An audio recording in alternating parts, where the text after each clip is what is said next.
Section 9.4, the logistic equation.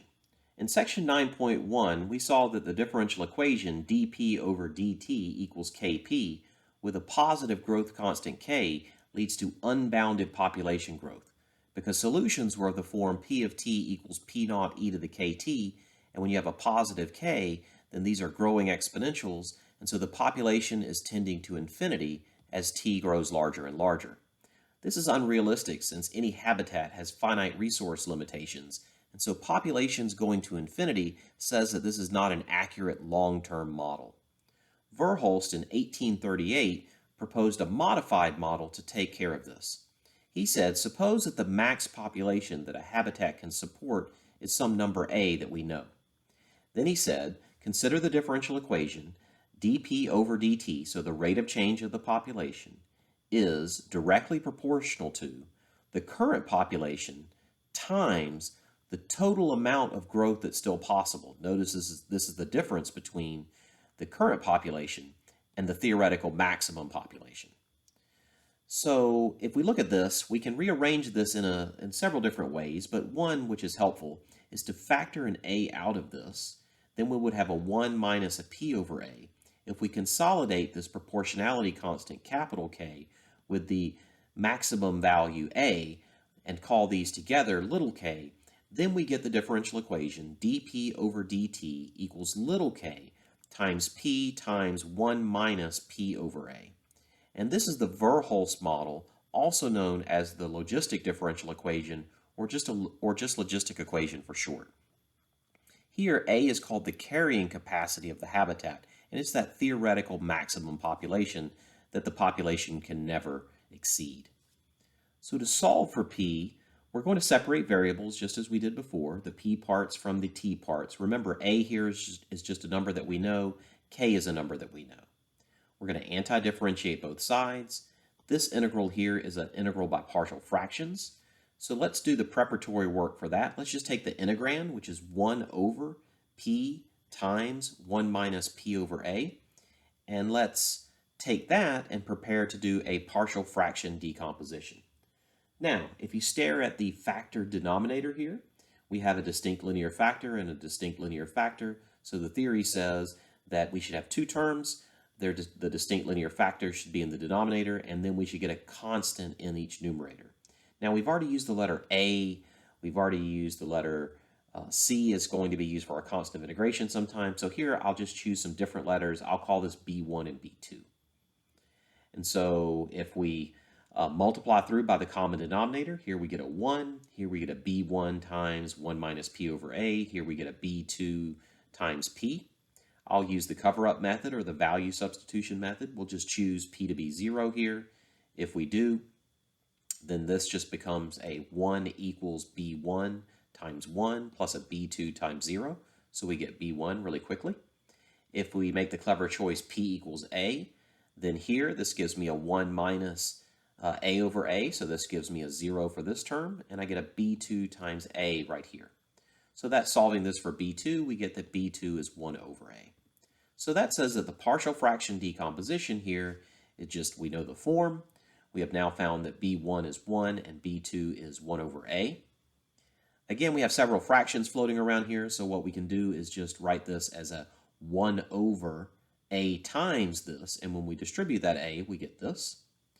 And notice these are just some algebraic choices that we're making here. This is what the textbook does, is they flip this, and then they pull out a minus and put this here. This is just a cosmetic rearrangement. The bottom line is that this rational function has this partial fraction decomposition. And so that means, remember we were trying to integrate this function with respect to P. So integrating this function with respect to P is the same as integrating these two simpler functions with respect to P. So now integrating this is the same as integrating this, is what we have here. And notice if we split these two integrals, this is just the ln of the absolute value of P. Again, either by inspection or by using a little u substitution, that u equals P minus A, we get this antiderivative. I'm not worried about the plus C. I'll put that all in when we've totally anti-differentiated both sides of our separated form of our equation. Right now, I'm just concentrating on getting the integral that was on the left-hand side of my work above. So if we do this, we get this, And now using a little property of natural logs, the natural log of A minus the natural log of B is the natural log of A over B. That helps us consolidate these terms. And so now if we go back to our work above, we were here. When we anti-differentiate this, we now see that we get this.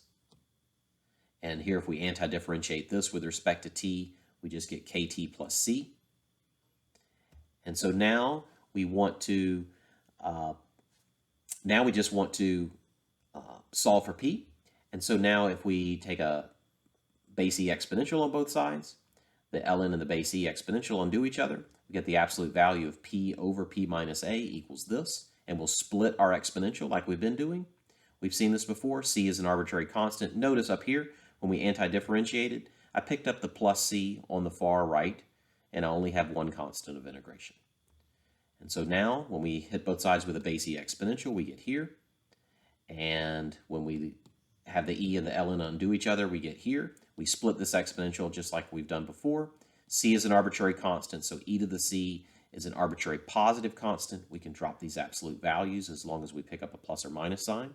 And then we consolidate these two into one big constant we'll call d. And we're not done here, but this is going to be a very useful equation. I'm going to call this star that we're going to come back to a little bit later. We haven't solved our differential equation. Notice it's not in explicit form yet. We're trying to solve for p. And there's just a little bit of algebra to do here. You can cross multiply, isolate the p terms, factor out the p. And then when you've finally done all that and all the algebraic dust settles, you can check this for yourself. You get that p of t is a over 1 minus e to the minus kt over d. It's very important that you get all the pieces of this right. Let's call this double star. So this is the explicit form of our solution to the logistic equation. Notice there's no initial condition that's been stated. So unlike our previous work, we don't have our initial condition already sort of baked into the solution. We'll solve that on a problem-by-problem basis, and that's because it's a lot messier to do here, but equation single star is going to make our life a lot easier. Let's look at a concrete example. So suppose that you have a deer population, and it grows according to a logistic model with a growth constant k equals 0.4 in a habitat with a known carrying capacity of 1,000 deer. Okay?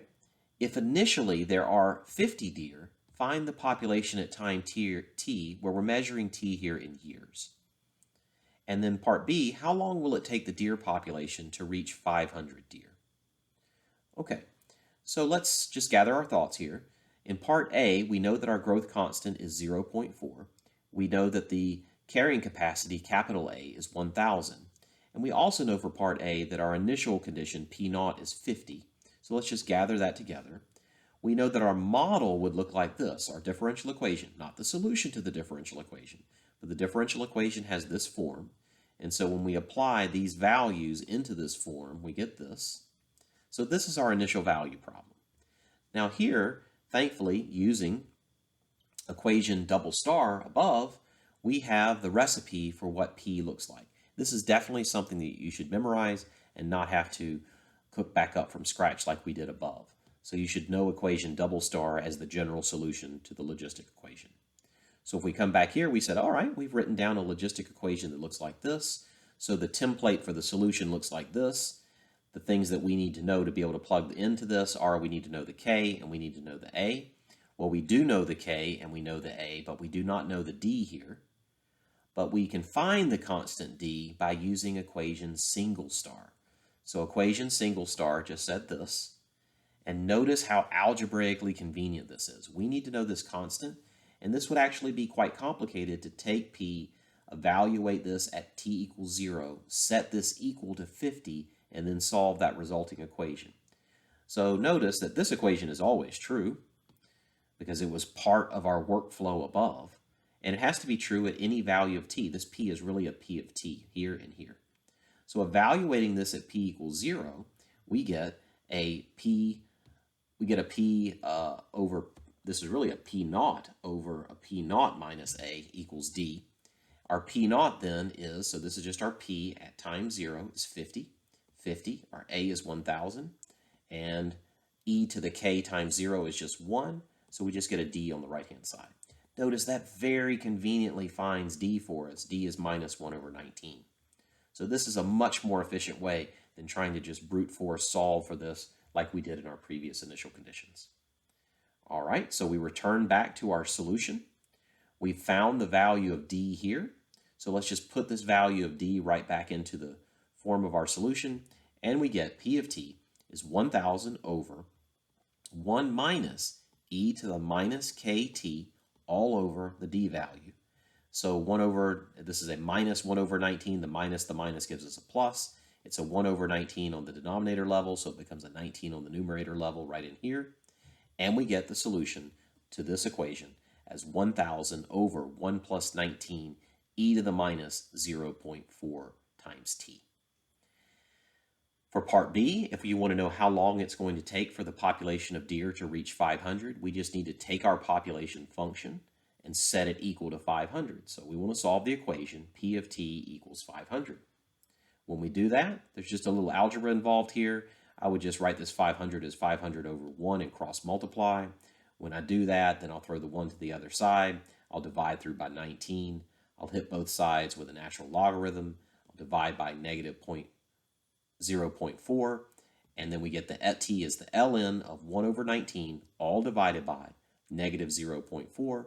We put that in our calculator. That comes out to about 7.36 years for the deer population to reach 500.